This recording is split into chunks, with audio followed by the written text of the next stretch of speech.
Hello, truth seekers, and welcome back to Crimson Chronicles, the channel where we pull back the curtain on the darkest stories hidden in plain sight. We delve into the cases that make you question everything you think you know about your friends, your family, and your neighbors. The story we're exploring today is one of meticulous planning, chilling deception, and a family legacy built on a foundation of lies. It's a case that proves the most dangerous monsters are often the ones who sit with us at the dinner table. Before we descend into the darkness of this perfect crime, if you appreciate these deep dives and want to support our investigation into the shadows of the human soul, please take a moment to hit that subscribe button and ring the notification bell. Your support is what allows us to keep telling these important, often forgotten, stories. Now, let's talk about a man named Arthur Pendleton and the deadly secret he buried at the bottom of a well. This is the story of a rope, a well, and a lie, the father-in-law's perfect crime. Arthur Pendleton believed the world was an engineering problem. Every chaotic element, every unpredictable human emotion, every inconvenient variable could be understood, analyzed, and ultimately controlled. His life was a testament to this philosophy.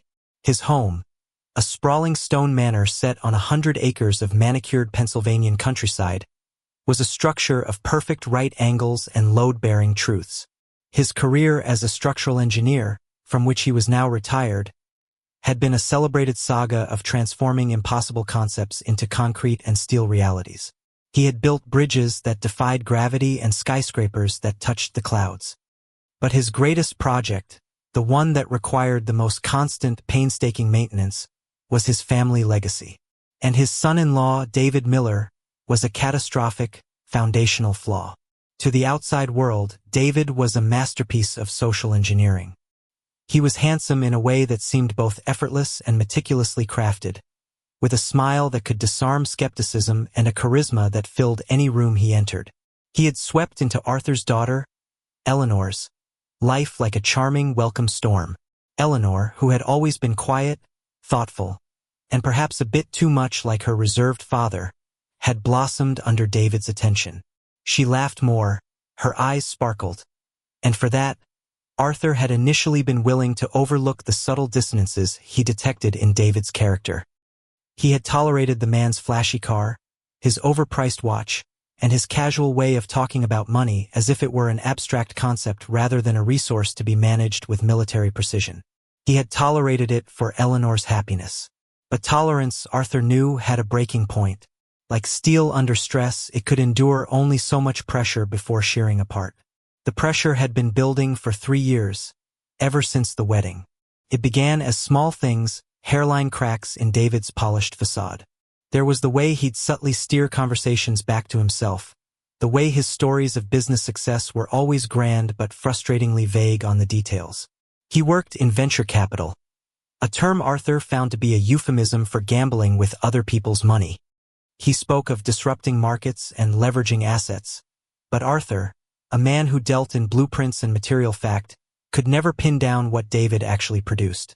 The dinner parties were the primary theater for Arthur's observations.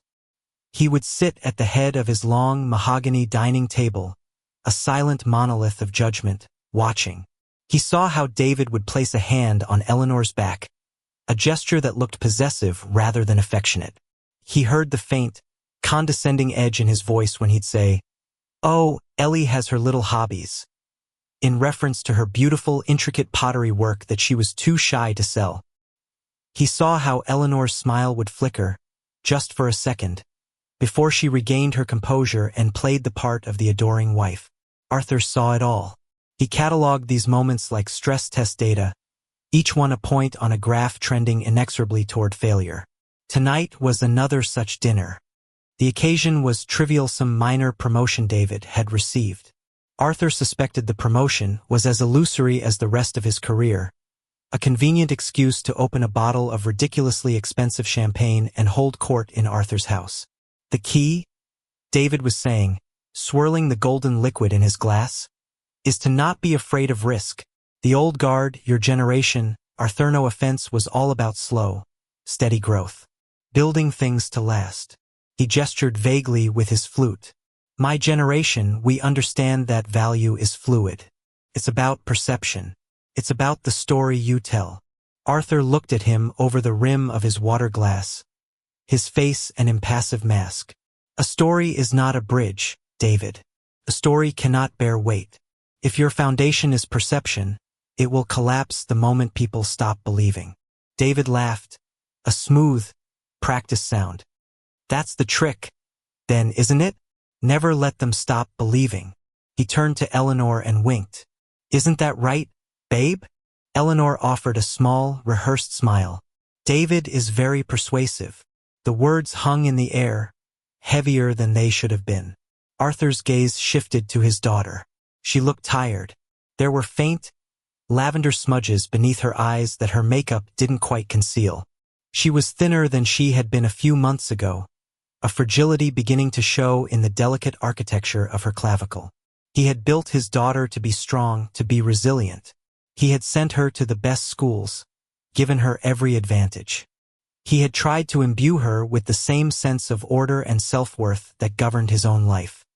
And now, watching her across the table, he saw a structure beginning to buckle. Later, as Arthur stood in his study, the faint sounds of David's expensive sports car roaring down the long, gravel driveway fading into the night, he stared at the framed photograph on his desk. It was of his late wife, Helen. She had been the counterbalance to his rigidity, the warmth to his cool logic. She had understood people in a way he never could, reading their emotional currents as easily as he read a schematic. She would have seen through David in a heartbeat, he thought. She would have known he was hollow. Helen had died 5 years ago, a sudden, swift illness that had been the one variable in his life he could not control. Her absence was a constant, phantom limb ache. In her place, he had doubled his focus on Eleanor, his love for his daughter becoming a quiet, fiercely protective thing. And it was this love, this duty, that now compelled him to do what he had been avoiding. He needed to move beyond observation. He needed data. The next week was a masterclass in quiet, methodical intelligence gathering. Arthur, who had designed security systems for corporate headquarters, still had connections. He made a discreet call to a private investigator he had used for corporate due diligence years ago, a man named Fisher who was as gray and unnoticeable as a city pigeon. The instructions were simple: a full financial and personal background check on David Miller. No stone left unturned. While Fisher worked, Arthur conducted his own, more personal investigation.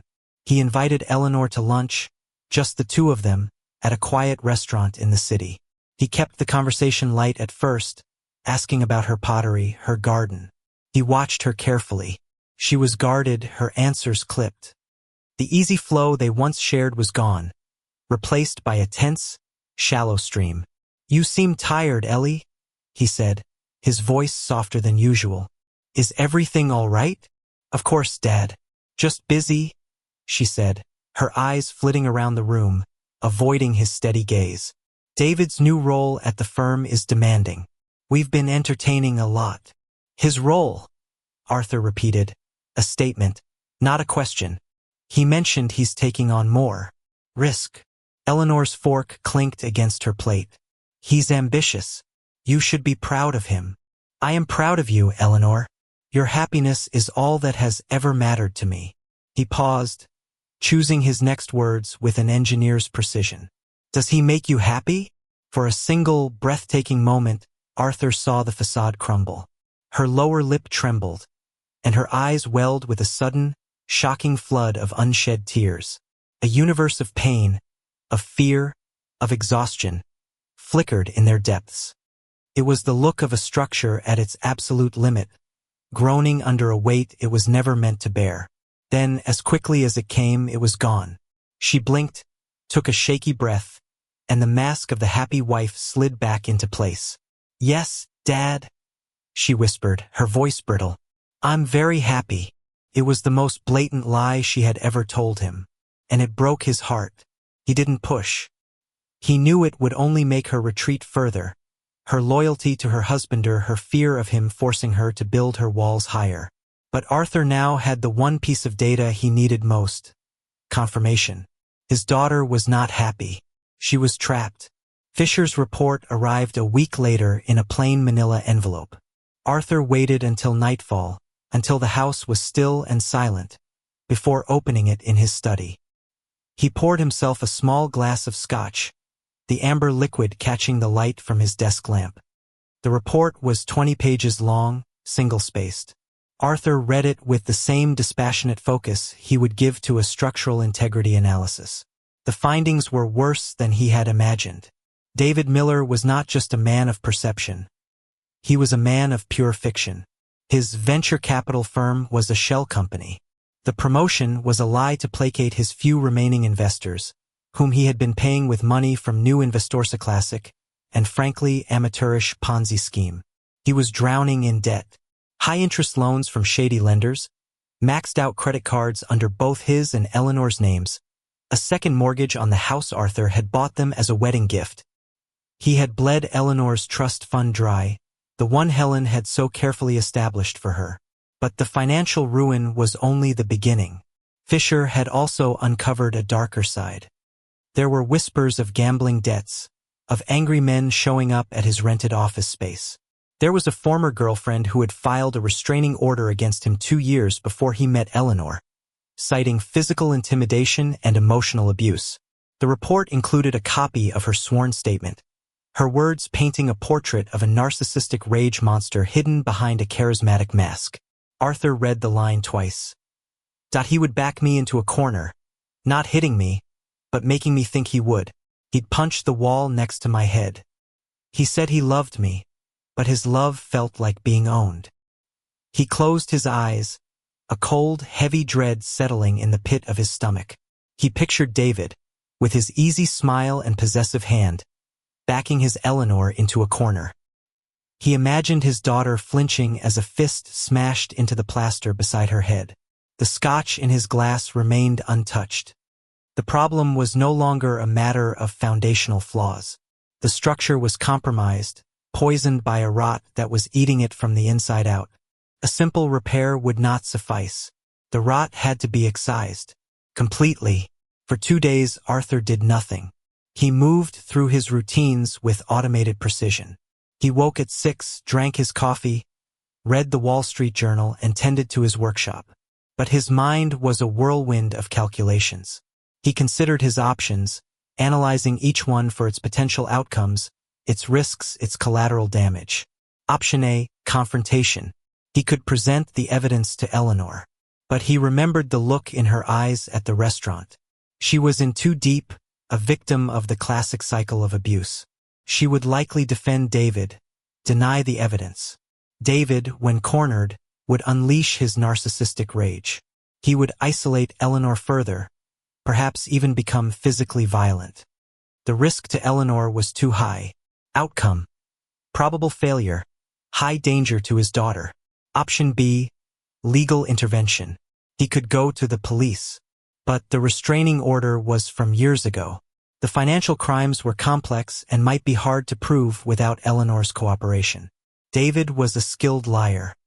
He would paint Arthur as a meddling, overbearing father-in-law trying to break up a happy marriage. The resulting scandal would devastate Eleanor and tarnish the Pendleton name, the legacy he and Helen had built. Outcome: uncertain, high potential for public humiliation and emotional damage to Eleanor. He spent hours in his workshop, a cavernous, immaculately organized space filled with lathes, saws, and drafting tables. He wasn't building anything.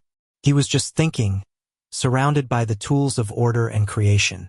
He picked up a caliper, the cold, heavy steel a familiar comfort in his hand. He measured a block of wood to 1/1000th of an inch. Precision. Control. These were the principles he lived by. The situation with David was the antithesis of T-Sit was chaos, lies, and emotional violence. And as he stood there, the scent of sawdust and machine oil in the air, option C began to form in his mind. It was a dark, monstrous thought, an idea from the deepest, most pragmatic recesses of his engineering brain. It was not about repair or intervention. It was about demolition. If a structural element is cancerous, threatening the integrity of the entire building, you don't try to salvage it. You remove it, carefully, methodically and permanently. The idea, once it took root, grew with frightening logic. He, Arthur Pendleton, had the intellect, the discipline, and the resources to plan something flawlessly. He could create a solution that would remove the threat of David Miller from his daughter's life forever. A solution that would leave no trace, no scandal, no doubt. A solution that would be, in its own terrible way, perfect. His property was his greatest asset. 100 acres of woods, fields, and privacy. And on the far western edge of the property, half swallowed by overgrown woods, was the old well. It had been there when he bought the land decades ago, a relic from the original 19th century homestead.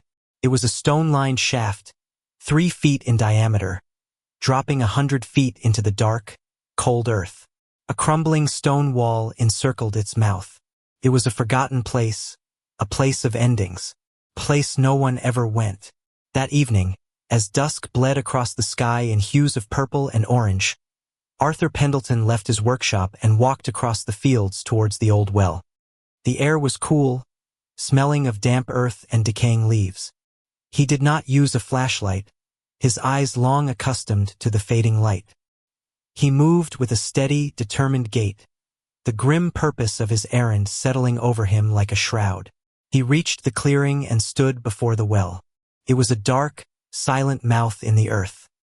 He leaned over the low stone wall, careful not to touch it, and peered down. He could see nothing, only an endless, profound blackness.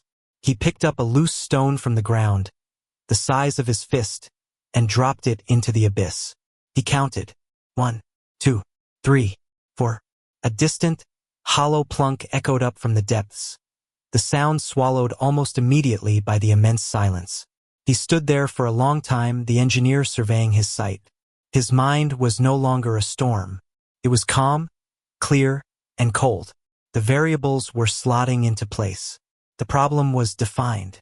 The objective was clear. The tools were at hand. A rope, a well, and a lie, constructed with the same meticulous precision as one of his bridges. A lie strong enough to bear the weight of a man's life and a man's death.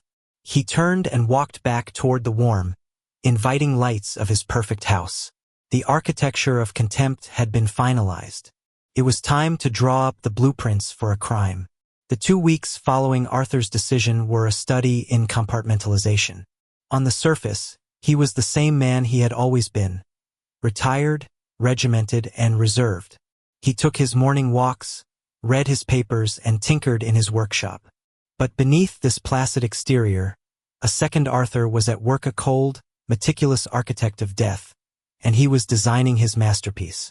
His first step was to engineer the lure. David was a creature of greed and vanity.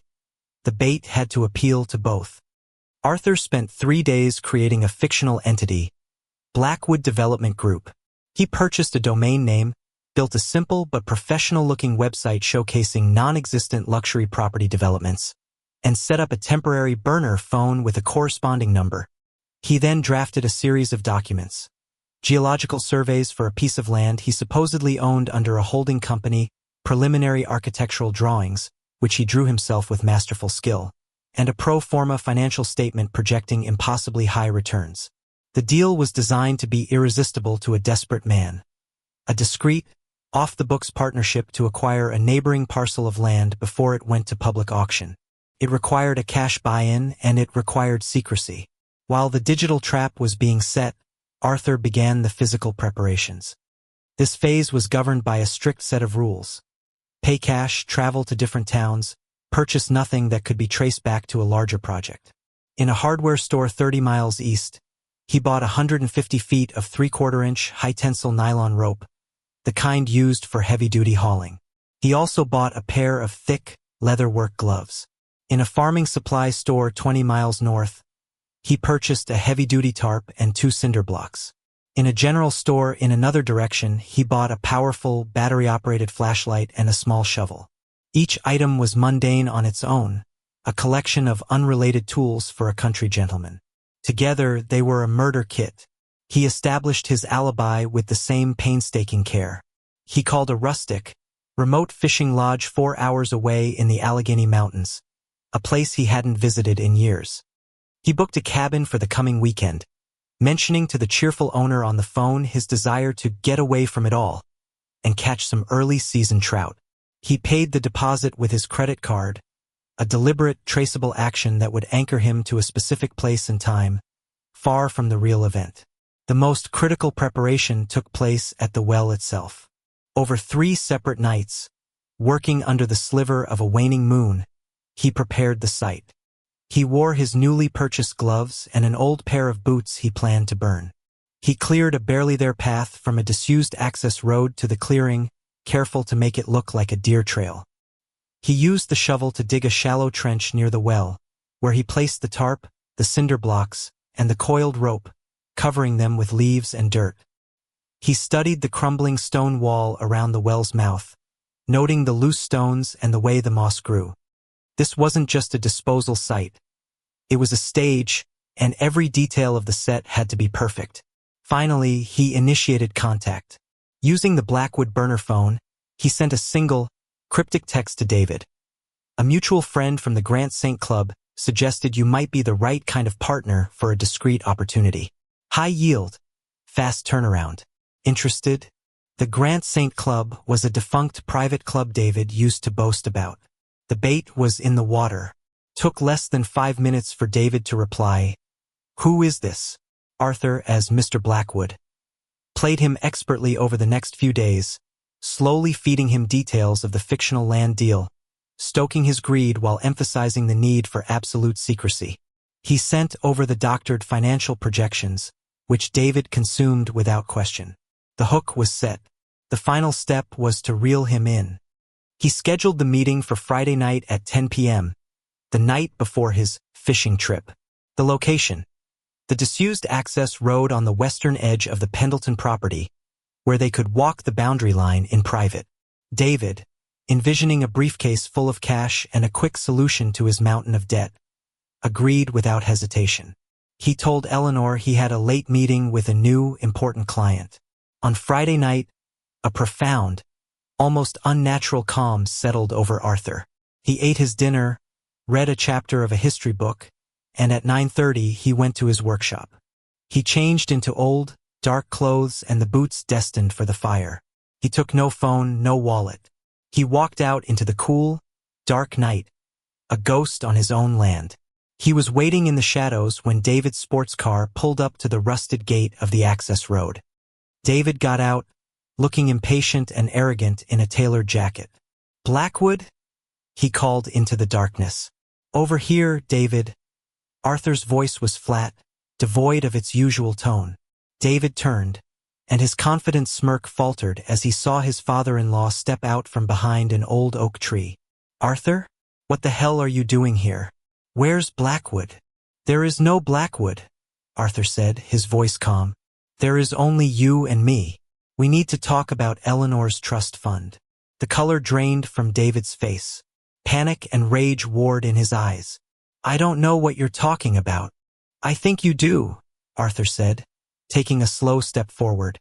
"I think you know about the shell companies, the Ponzi scheme, the angry men you owe money to. I know about the restraining order." David's composure shattered. "You meddling old bastard," he snarled, taking a step toward Arthur, his hands balling into fists. "You have no idea what you're talking about. You're going to ruin everything." "You've already ruined everything," Arthur stated, his voice dropping to an icy whisper. "You are a structural flaw, a cancer, and you have to be removed." That was when David lunged. He was younger, faster, but he was fueled by wild panic. Arthur was older, but he was prepared, his movements calculated.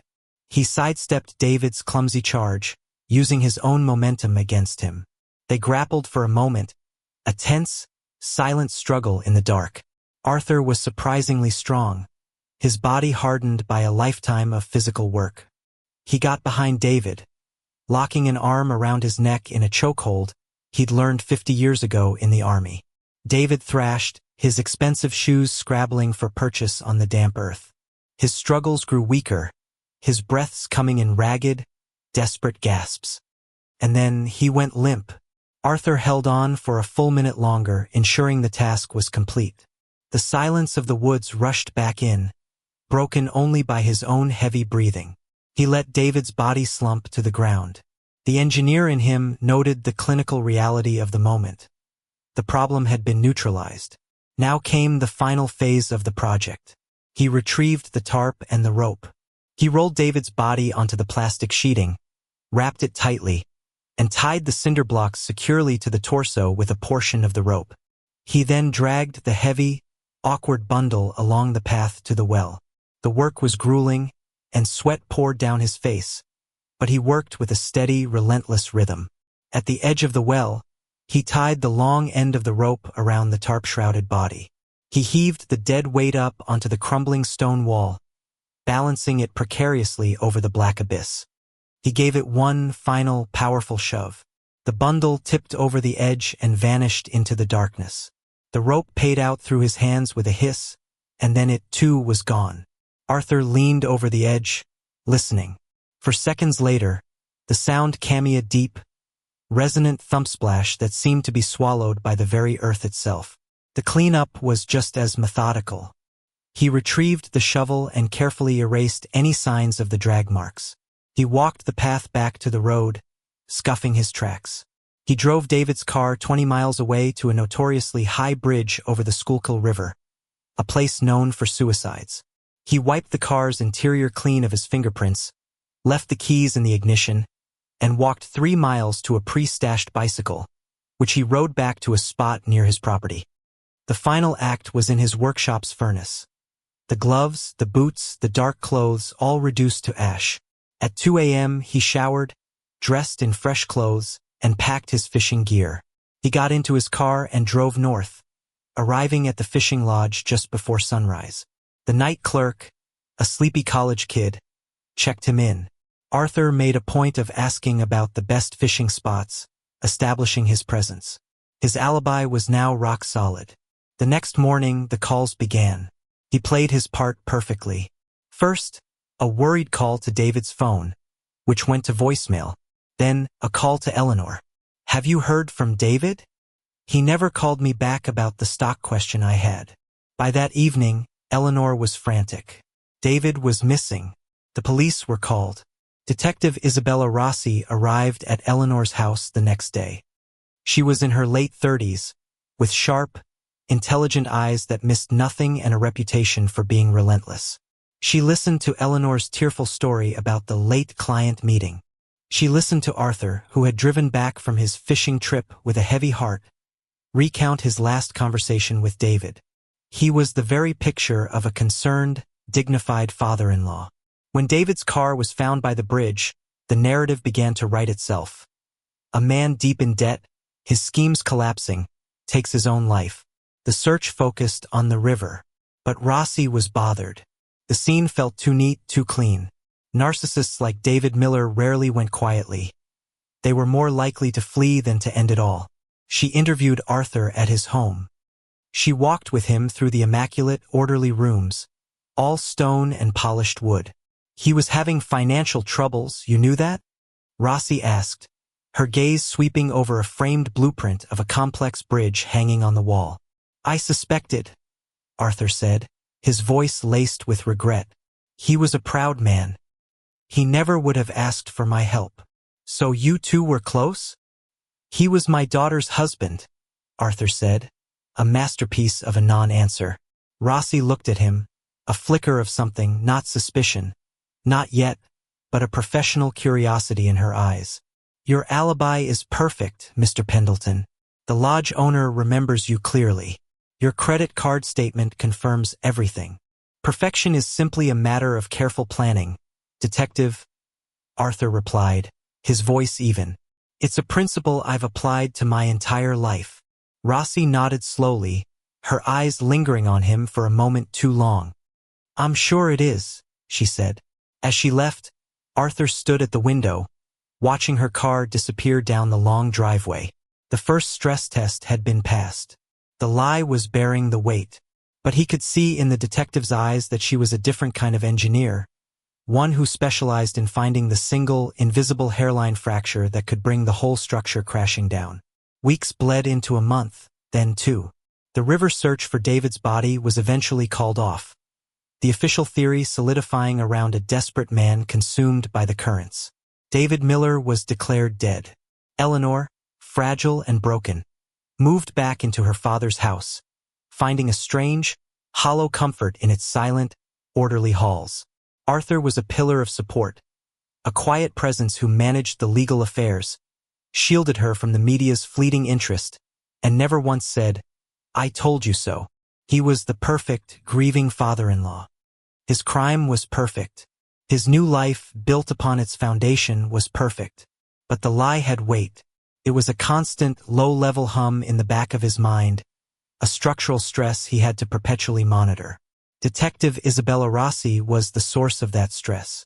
The case was officially closed, but it remained open in her mind. She couldn't shake the feeling of artifice, the sense of a meticulously constructed stage.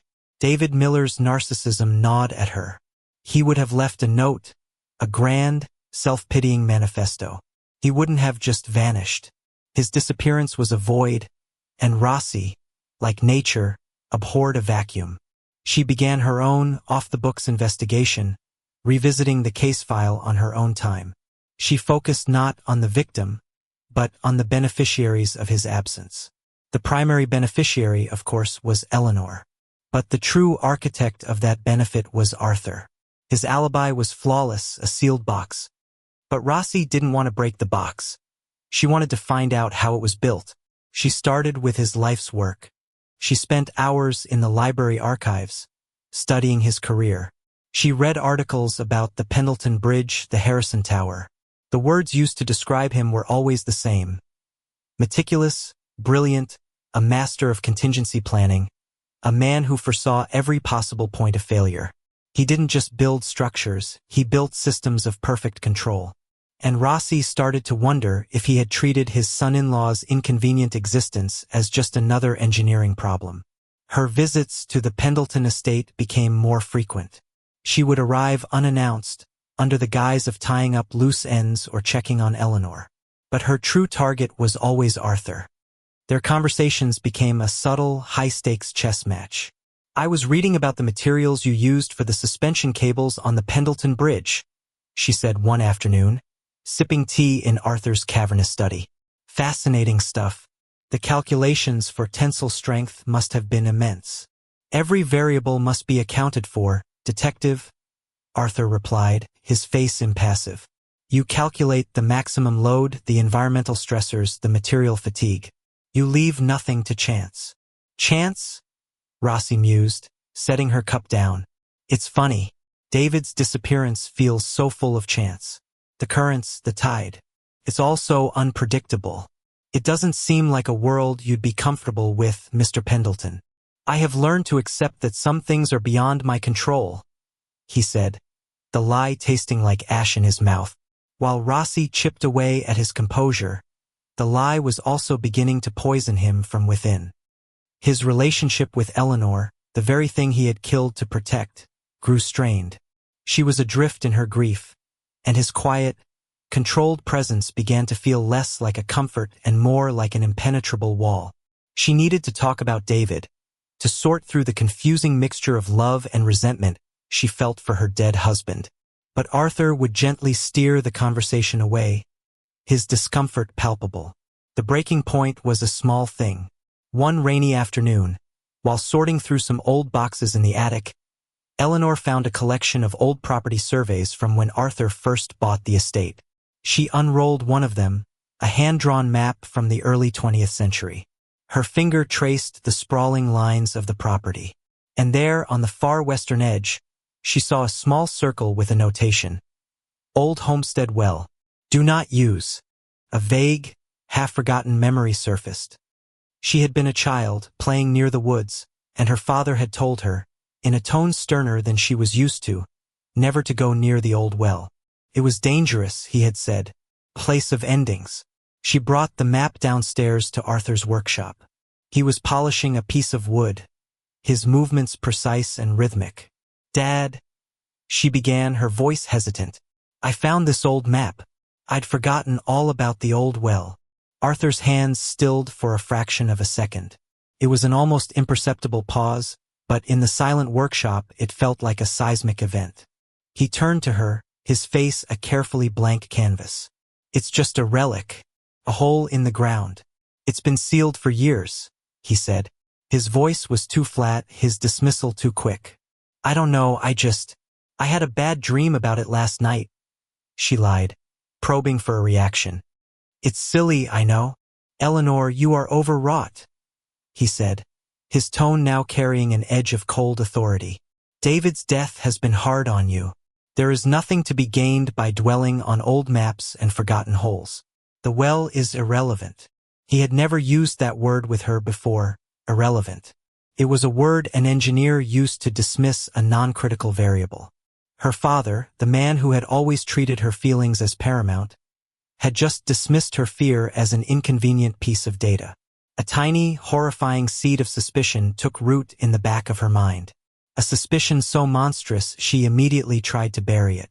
But it was there. Meanwhile, Rossi had found a thread. Digging into Arthur's digital life was a dead end. The man barely used the internet. But she had an idea. On a hunch, she subpoenaed the records for the public library computers in the town nearest to Arthur's fishing lodge. She cross-referenced the sign-in sheets for the weekend of his trip. And there it was. Arthur Pendleton had signed in for 1 hour on Saturday morning. His alibi had been that he was fishing at the river. It was a small lie, a tiny deviation. But for Rossi, it was a seismic crack in the foundation of his perfect story. What would a man like Arthur, on a planned fishing trip, need to secretly look up? She got a warrant for the computer's search history. Most of it was benign. But nestled between searches for local weather and stock market updates were 2 queries that made the hair on her arms stand up. Soil composition, Western Pennsylvania, depth rate of anaerobic decomposition. In well water, it wasn't proof of murder. But it was the blueprint. It was the contingency planning of a man leaving nothing to chance. It was enough. Armed with the search history and a new, terrible certainty, Rossi secured a full warrant to search the entire 100-acre Pendleton estate. The operation was massive. Search teams, forensic experts, and canine units descended on the property. Arthur watched them from his study window, his face pale but his expression calm. He knew the project was entering its final, inevitable phase, demolition. Eleanor was a wreck, her vague, monstrous suspicion now a roaring terror in her mind. She confronted her father in the hallway as a police dog barked in the distance. "Dad, what is happening? What are they looking for?" she pleaded, her eyes wide with fear. Arthur looked at his daughter, the structure he had killed to protect, and for the first time, he saw that the damage was irreparable. He had saved her from David, but he had destroyed her in the process. "They are looking for the truth, Eleanor," he said, his voice heavy with a strange, final kind of peace. Took them 2 days to find the overgrown trail. The search dogs led them to the clearing, and to the well. The scene that followed was a slow, grim piece of theater. A forensics team rappelled into the darkness. Hours later, they brought up the first of the cinder blocks, then the rotting tarp, and finally the remains of David Miller. Rossi found Arthur in his workshop, sitting in the dark. She didn't read him his rights. She didn't need to. She just stood in the doorway. "The rope," she said, her voice quiet. "That was your only mistake. You bought a high-tensile nylon rope. It doesn't decay in water. It was perfectly preserved." Arthur didn't look at her. He looked at the framed blueprint on his wall. "A miscalculation," he whispered. "Every structure has a point of failure." His confession was not emotional. It was a calm, detailed recitation of his process, delivered as if he were presenting a post-project analysis to a board of directors. He explained the threat assessment, the planning, the execution, and the cover-up. He expressed no remorse, only a quiet pride in the elegance of his design, marred only by that one, final miscalculation. He had identified a structural flaw that threatened his entire world, and he had removed it. In his mind, it was the most logical, most necessary thing he had ever built. The fallout was absolute. The Pendleton name, a symbol of integrity and strength, became synonymous with a cold-blooded, calculated evil.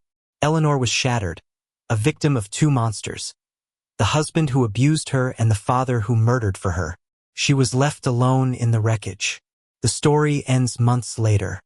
The estate has been sold, its contents auctioned off. Arthur Pendleton is in a maximum security prison, a world of concrete and steel and rigid routine, a place whose order he seems to find strangely comforting. Eleanor stands before the well. It has been permanently sealed with a thick slab of concrete, a gray, ugly scar on the land. She holds a single white flower. She doesn't know who it's for. For the husband she once loved? For the father she will never understand? Or is it for herself? For the woman she was before her life was demolished and rebuilt on a foundation of lies. She places the flower on the cold concrete. She doesn't cry. She just feels the immense, crushing weight of the silence, and the faint, terrible echo of a secret that could not stay buried at the bottom of a well.